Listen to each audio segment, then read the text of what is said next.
chusim, because we live in a world where we care so much about COVID that what really matters, the true chusim, they're often not they're not focused on. Does the nifta care?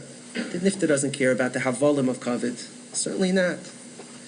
Does the nifta care about the chusim, that the matzeva, the monument, whatever it is that's being done? Yes, he does care.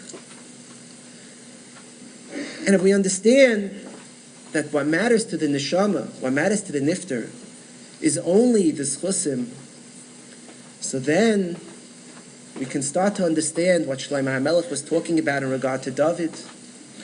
And our own hergeshim, why we have a hergish, why it matters to us, la'achar misa, what people say, what people remember, why does it matter to us?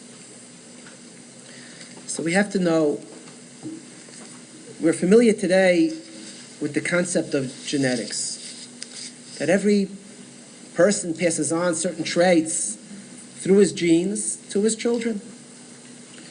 Originally, when the theory of evolution was first proposed, the theory was that as an animal or a human being evolves in his lifetime, the traits he picks up are passed on to the children. The original theory was that giraffes have long necks. Why? Because giraffes started off with short necks, and they started eating leaves off trees, so they stretched their necks. They got a little longer. So the next giraffes were born with necks a bit longer. The next generation stretched their necks more. The next one was born a little longer. And that's how the theory of evolution explains why do giraffes have long necks? Because over 100 generations, they stretched their necks, and it kept on passing on to children. Now, this theory was disproved many years ago. There was a fellow, and I forget his name, someone reminded me recently. His claim to fame in his lifetime was that he cut the tails of 20 generations of mice. What's so chashuv about cutting tails of 20 generations of mice? Because his experiment was, he took mice, cut off their tails, and then they had kids. Cut off their tails, they had kids. Now, according to the theory of evolution, eventually, tailless mice should have been born. And it didn't happen. The 21st generation, now you understand, this guy spent his whole life doing this. That doesn't mean he was so dumb. He probably had a government grant. But he spent his whole life chopping off all these tails.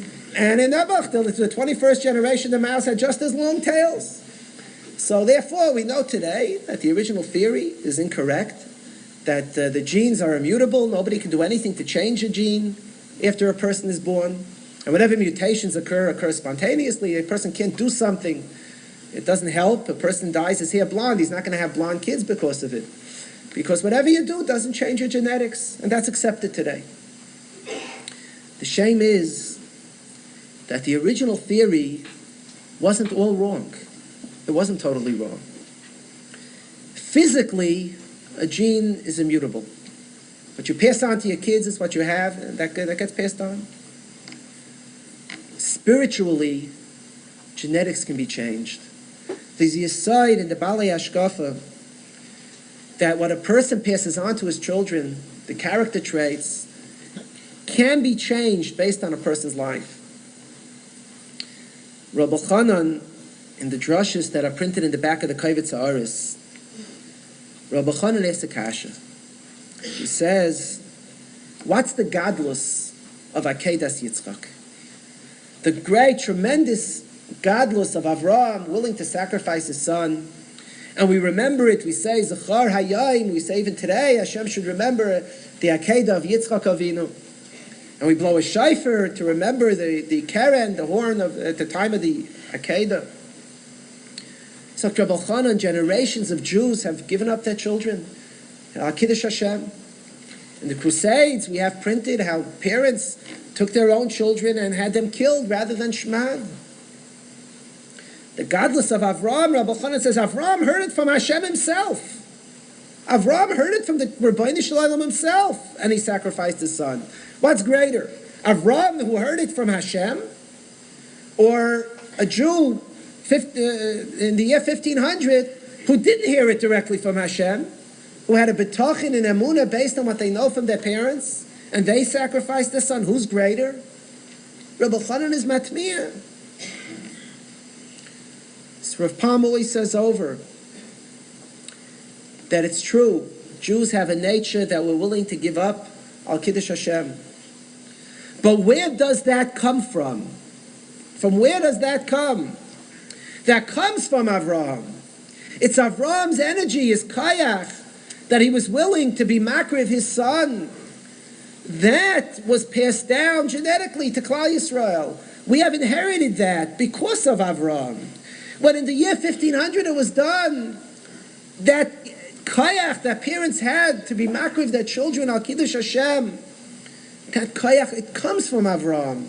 It shows the godless of Avraham's Maisa, not the reverse.